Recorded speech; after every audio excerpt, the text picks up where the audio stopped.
WP, your dad left when you turned 16. His, too. The night before your son's 16th, you look in on him, and can't imagine leaving like they did. You wake up in a feudal inn. Walking down to the pub, you see every patriarch, back generations. Your dad stands, grab a seat, son. Tell me about your boy. Fuck you, Dad, Michael whispered. I didn't turn out like you. Cycle broken. Dad, what did you say? Caleb asked, stirred awake.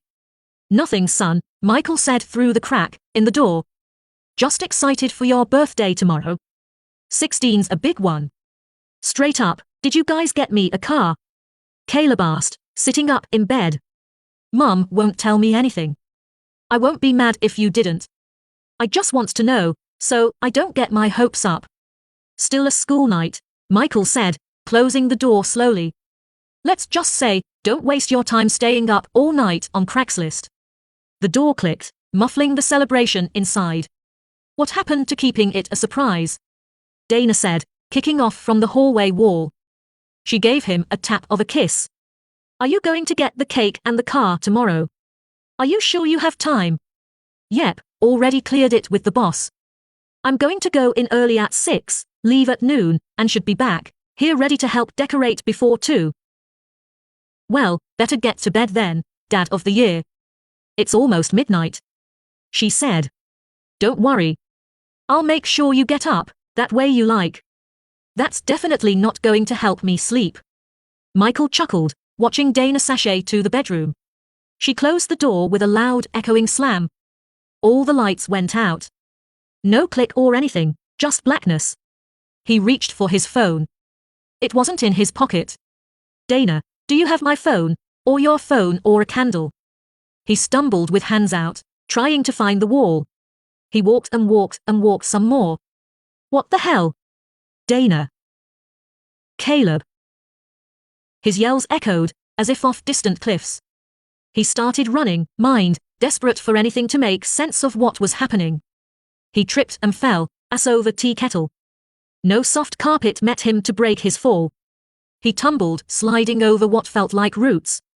He landed with a thud he felt from toes to teeth. It hurt to breathe in. He stared blankly, cued of his temporary blindness, but unbelieving. He was in a forest, staring at a small mud hut. He stood, wincing. Hello.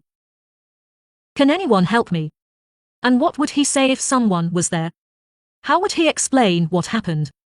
Come like clockwork, you men, but I think you'll be the last. The voice was that of an old woman's, coming from inside the hut. Michael grimaced as he stepped closer, seeing what looked like desiccated dogs, maybe coyotes, hanging from either side of the door. A waft of pungent herbs and oil hit him as he entered. Sit, the woman said, without turning around from whatever she was working on at a table. She had no clothes, but was covered in red mud head to toe, layered thick enough to keep her decent. I'm sorry to trouble you, but I'm lost. I don't know how I got here.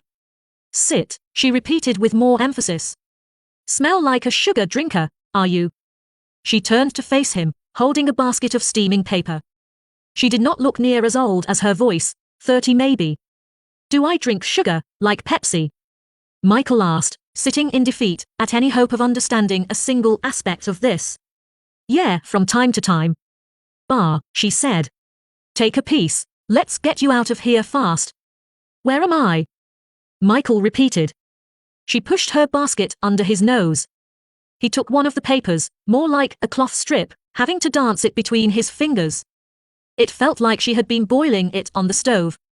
She took the strip from him, having no trouble herself. There was a crude drawing of a bear. She began wrapping it slowly around his head. OW. What the hell, lady? If you're going to bandage me, I think I broke a rib, my head's fine. You know nothing. She threw her hands up in frustration. All you men of the wetter world. You know nothing, but you do not stop, you just talk, talk, talk. She leaned in and used her teeth to rip off the end of the cloth, pressing her body against him as she did so. If his clothes hadn't already been ruined, he would have been upset.